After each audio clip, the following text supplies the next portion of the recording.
unstoppable, unstoppable, unstoppable, unstoppable. Hey everyone, this is Megan with Unstoppable and Unstoppable Women's podcast series. As you know, we've been on the Tribe series for a little bit, talking about it and promoting it, and we are ready to get into round 2 of it. The first, we talked about like who's in your tribe and what is important to be in your tribe, and kind of giving the introduction basis about how important the tribe is and why your tribe matters. People that speak life into you every day, people that you have around you, it is so important, and we can't iterate that enough. So today we're going to dig into how to find your tribe. And a lot of times we can't help the people that the families that we are born into, or sometimes the work situations that we were put in, or the friendships we're around, but we can navigate, and like attracts like when it comes to business relationships, friendships, and so forth from there, and even relationships as well. And how do you deal with people that you can't have any say so over, like your family members, things like that? Like, what do you do? How do you keep the positive going? How do you keep pushing forward when you don't have those people to necessarily speak those life words into you? That's why your tribe is important. A lot of times people think my family's my tribe, or my work family, this relationship is my tribe, or this and this, like this is who I'm around, so they have to be my tribe. Not necessarily. Those people are in your life. They love you. I'm sure you love them. But sometimes there are toxic people that are put into our life that doesn't necessarily have our best interest in mind. So when we talk about tribe, we're not talking blood related or the cards that were dealt.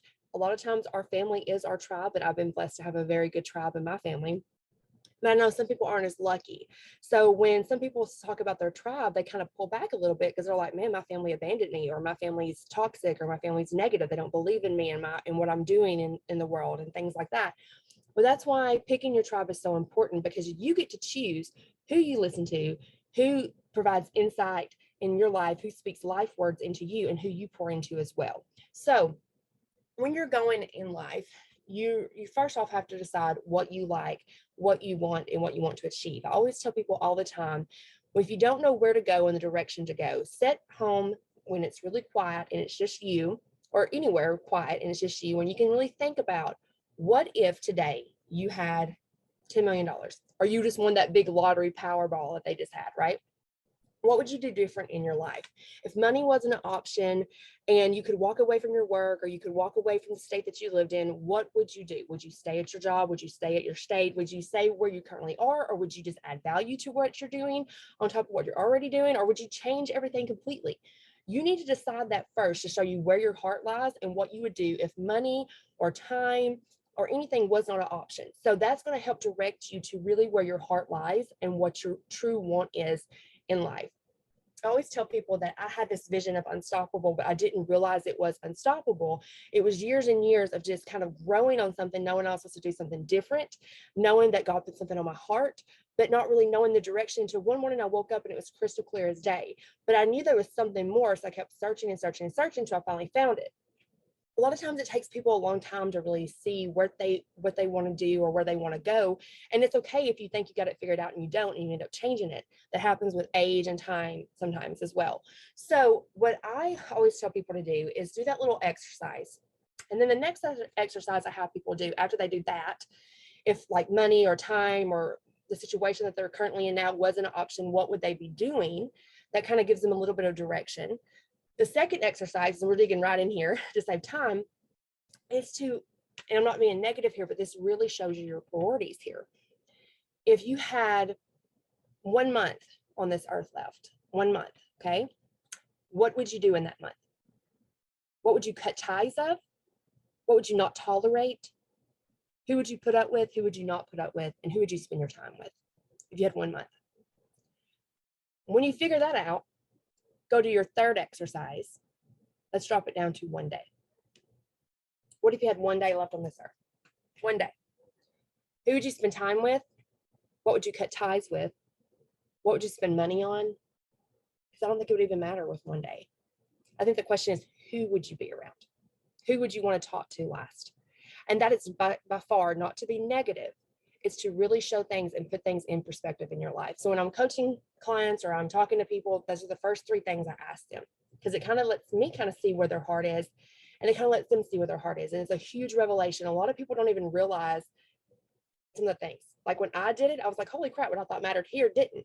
Because how many times are we worried about something and then something really bad happens or something really good happens and we totally forget about the little small things that we worry about. At the time, it's a really big deal, and we don't need to like discard that because they are feelings and they're real, but they're not the instead all be all or the end of the world.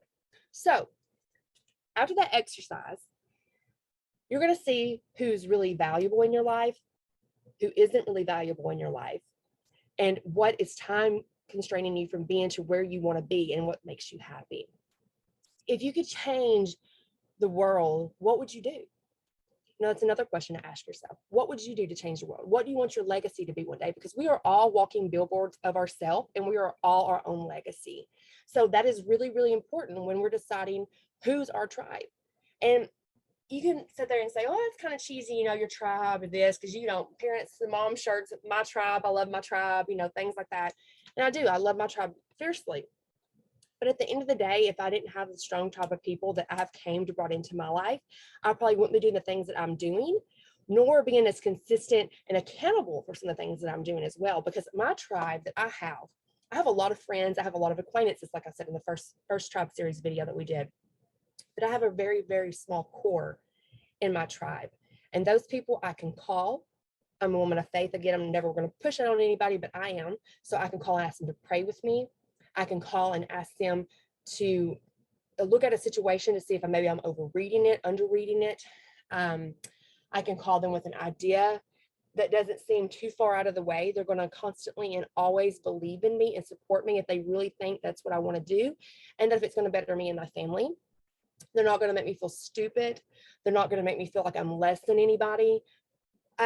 These people, like I said, will also hold me accountable. If there's something that I am doing wrong or something that may not be a good decision business-wise or whatever, they can offer suggestions. And I can do the same for them.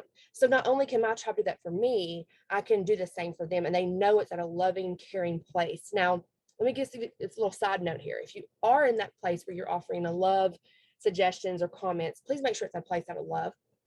I see a lot of people that have good intentions, but the delivery just stinks and it's just not received. And I don't care how close you are to somebody, you have to make sure what you're doing is out of love and caring and just being there for the person's best interest, right? Because sometimes we are human and we have bad days and we take things the wrong way. And that's why it's really important that we, as a person that is giving advice, that we receive it well, but we also give it well as well. So also know who you're talking to and I guess their love language or what they are on the DISC profile. If you're not familiar with the DISC profile, we'll talk about that later. It's really, really important to understand people and how they are. A lot of times people are going through things that we don't even know about. And it could be things from the way on in the past. And we have to know how to talk to them so we won't bring up some old-rooted stuff I haven't dealt with. So that's my side note. Going back to what I'm saying about your tribe is once you figure that out and you find what's in line with you, sometimes your tribe may not be 100% like you. And that's a good thing. Because if you have somebody that agrees with you all the time, they're not going to be one to call you out on your own crap. They're not going to be one to call you out if they think that you are undervaluing yourself and you're not positioning yourself for the best you, the best version of you, where you want to be in your future. So that is another reason why it's important to have those type of people in your life that are going to build you up instead of tear you down. When we go into the next series of tribe series, we're going to go a little bit deeper. We're going to go about how to we're looking for the right people, but how can we be the right people for somebody else? How can we understand people in our tribe? How can we understand people outside of our tribe? How can we communicate with people that are just really hard to communicate with? We're going to go deeper and dig deeper into that as well. I keep these series really short. One, because if I'm watching a video, I know that I learn and I take and I go. I am on the DISC profile. I'm a high D, high I. So D first and then I, if you can look that up to see. I like to hear the information, process it and go. I know a lot of other people like to have a lot of detail, which sometimes I do depending on what I'm listening to. So I always try to keep things very simple, very easy to follow. So today, I would like for you to take those 3 exercises that I talked about. If money was not an issue, your time, place, state of where you're at right now was not an issue, would you be comfortable in what you're doing or what would you change in that? Second would be, again, not being morbid, but just to make you think a little bit further. If you had 1 month left to live, what would you cut ties with? Who would you spend more time with? And what would you do with your time? And then lastly, the third one is, if you had one day left to live, who would you be spending time with? What would you let go? Who would you want around you? That is going to help you get your heart ready to find out what really matters in life, to not spot the small stuff, as we've heard a million times in life, but also who do you need around you? And better yet, once you find that tribe, evaluate those people that are coming to your mind right now. Evaluate those people that you're thinking about right now, because we need to make sure they're in line with you as well. I mean, obviously, there's people in my life that maybe I'm not in line with, but I would want to spend time with them in my last days on earth because I do love them genuinely. But at the end of the day, they're not part of my core tribe that I'm going to take advice with, okay? We're going to get into that in a little bit more in the tribe series about how you can still have people that are close to you that you love. But these core people that I'm trying to condition you and make you understand, these core people in your tribe, doesn't mean that people that are out of your tribe that are not valuable and that you don't love them, that you discard them. Those are just not the people that are speaking life into you.